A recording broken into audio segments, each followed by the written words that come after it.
ବରକୋଳି ଗଛ ଦେଖନ୍ତୁ ଧରିଛି ବର୍ତ୍ତମାନ ବାଡ଼ିରେ, ଆମ ବାଡ଼ିରେ ହେଇଛି। ଦେଖନ୍ତୁ ସାଙ୍ଗମାନେ, ଇଏ ହେଉଛି ଆମ ବାଡ଼ିରେ ସବୁ ପନିପରିବା କେମିତି ଲଗାଯାଇଛି।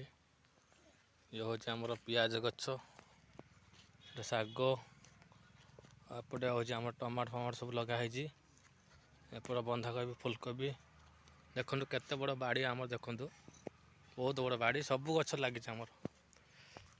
ଏଇଟା ଏବେ ନୂଆ କରି ଲଗା ହେଇଛି ଆମର ବାଇଗଣ। ଏପଟେ ହେଉଛି ଆମର ବୋଇତାଳ। ଚାଲନ୍ତୁ ଗୋଟେ ବଢ଼ିଆ ଜିନିଷ ଆପଣଙ୍କୁ ଦେଖେଇବି, ଯେଉଁଟାକି ଆପଣ ଦେଖିନଥିବେ। ଏଗୁଡ଼ା ମକା, ଚାଲନ୍ତୁ ଦେଖଉଛି। ଇଏ ଆମର ଗୟା ବରକୋଳି ଗଛ ଦେଖନ୍ତୁ। ଏଇଟା ହେଉଛି ଗୟା ବରକୋଳି ଗଛ, ଦେଖନ୍ତୁ ଧରିଛି। ଏଇ ଦେଖନ୍ତୁ ଧରିଛି। ଏଇଟା ଫାଷ୍ଟ ଟାଇମ୍ ଆମ ବାଡ଼ିରେ ଲଗାଯାଇଛି ଗୟା ବରକୋଳି ଗଛ। ଯଦି ଫାଷ୍ଟ ଟାଇମ୍ ଆପଣମାନେ ଦେଖୁଛନ୍ତି ତାହେଲେ ସବସ୍କ୍ରାଇବ୍ କରନ୍ତୁ, ଆଉ ଫଲୋ ବି କରନ୍ତୁ, ଲାଇକ୍ କରନ୍ତୁ, ସେୟାର ମଧ୍ୟ କରନ୍ତୁ। ଦେଖନ୍ତୁ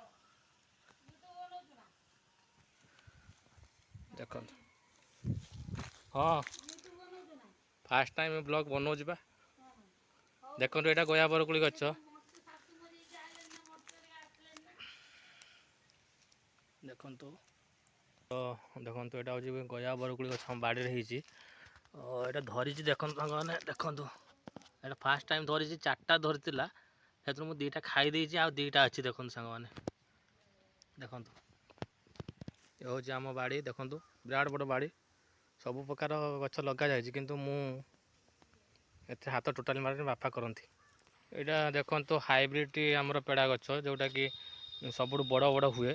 ଏଇଟା ମାର୍କେଟରେ ବିକ୍ରି ହୁଏ, ଆପଣ ଜାଣିଛନ୍ତି। କିଲୋର 3ଟା ଖଣ୍ଡେ ଉଠିବ ପ୍ରାୟତଃ ହେବ। ଏଇଟା ହେଉଛି ସେଇ ଗଛ, ଏଇଟାକୁ ଅନଲାଇନ୍ରେ ଭାଇ ଅର୍ଡ଼ର କରିଥିଲେ। ଦେଖନ୍ତୁ ଇଏ ହେଉଛି ଆମ ବାଡ଼ି। ଯେଉଁମାନେ ନୂଆ କରି ଅଛନ୍ତି ମୋ ଚ୍ୟାନେଲରେ, ତେଣୁ ଆପଣମାନେ ସବସ୍କ୍ରାଇବ୍ କରନ୍ତୁ, ଲାଇକ୍ କରନ୍ତୁ, ଫଲୋ କରନ୍ତୁ, ଆଉ ବେଲ୍ ଆଇକନ୍କୁ ଦବାନ୍ତୁ। ନୂଆ ନୂଆ ନୋଟିଫିକେସନ୍ ଆପଣଙ୍କ ପାଖରେ ଯାଇ ପହଞ୍ଚିବ। ଦେଖନ୍ତୁ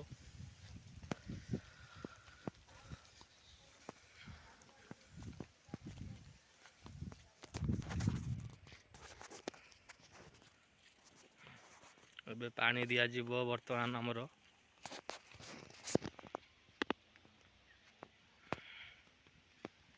এটা হচ্ছে টমাটো গছ, এটা পিঁয়াଜ, এটা ଧନିଆ ପତ୍ର ଆମେ ଲଗେଇଥିଲୁ, ଠିକ୍ ସେ ହେଲା ନାହିଁ, ମଞ୍ଜି ଉଠିଲାନି। ଏଇଟା ହେଉଛି ଆମର ବିନ୍ସ ଗଛ। ଏଇଟା ଦେଖନ୍ତୁ, ଏଇଟା ଆମର ଡାଳିମ୍ବ ଗଛ ଏଠି ଆମର ହେଇଛି। ଏଇଟା ଡାଳିମ୍ବ ଗଛ।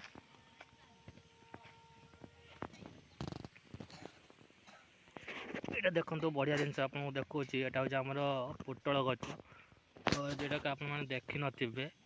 ଏଇଟା ଆମର ବାଡ଼ିରେ ହେଇଛି ପୋଟଳ ଗଛ, କିନ୍ତୁ ଧରି ନାହିଁ। ପୋଟଳ ଗଛ ଦେଖନ୍ତୁ।